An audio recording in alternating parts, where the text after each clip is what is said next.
में भरी हुंकार, अब मोदी की खैर नहीं। बीजेपी को हराने का ठाकुरों ने लिया संकल्प। बीजेपी से बेहद नाराज है क्षत्रिय समाज। नमस्कार, एनबीसी भारत देख रहे हैं आप और मैं हूं आपके साथ कोमल तिवारी। बीजेपी से ठाकुरों की नाराजगी ने खेल कर दिया है। कई ऐसी सीटें जिसे बीजेपी आसानी से जीता हुआ मानकर चल रही थी, अब वोटिंग के बाद कहा जा रहा है कि मामला फंस गया है। इन सीटों पर इंडिया गठबंधन भारी पड़ गया है।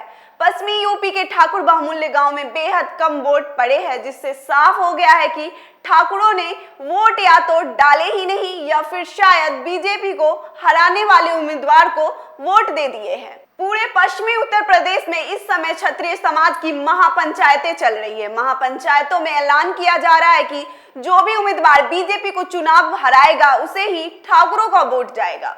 क्षत्रिय समाज पहले से ही बीजेपी से नाराज था और इस नाराजगी को मोदी सरकार के मंत्री और गुजरात के राजकोट सीट से उम्मीदवार परसोत्तम भाई रूपाला ने और बढ़ा दिया है।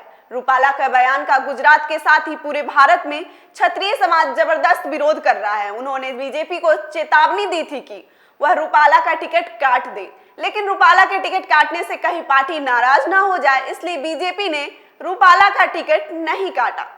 लेकिन इसका नुकसान पूरे देश में बीजेपी को होता दिखाई दे रहा है। राजस्थान, यूपी में तो बीजेपी कुछ ज्यादा ही परेशानी में दिखाई दे रही है। दावा किया जा रहा है कि राजस्थान की 12 और यूपी के 8 सीटों पर पहले चरण में वोटिंग हुई, जहां ठाकुरे की नाराजगी ने बड़ा खेल कर दिया है, जिसके बाद अब पीएम मोदी और अमित शाह दोनों ही ठाकुर समाज को मनाने के लिए मैदान में उतरना पड़ गया है।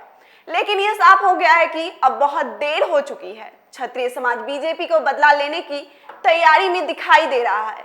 क्षत्रिय की महापंचायत में अब रोटी पलटने की बात हो रही है। उसे अब पलटने का जिम्मा क्षत्रियों ने उठा लिया है।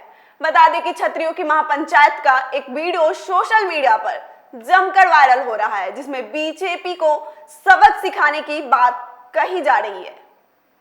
फिलहाल के लिए इतना ही। बने रहिए एनबीसी भारत पर। नमस्कार।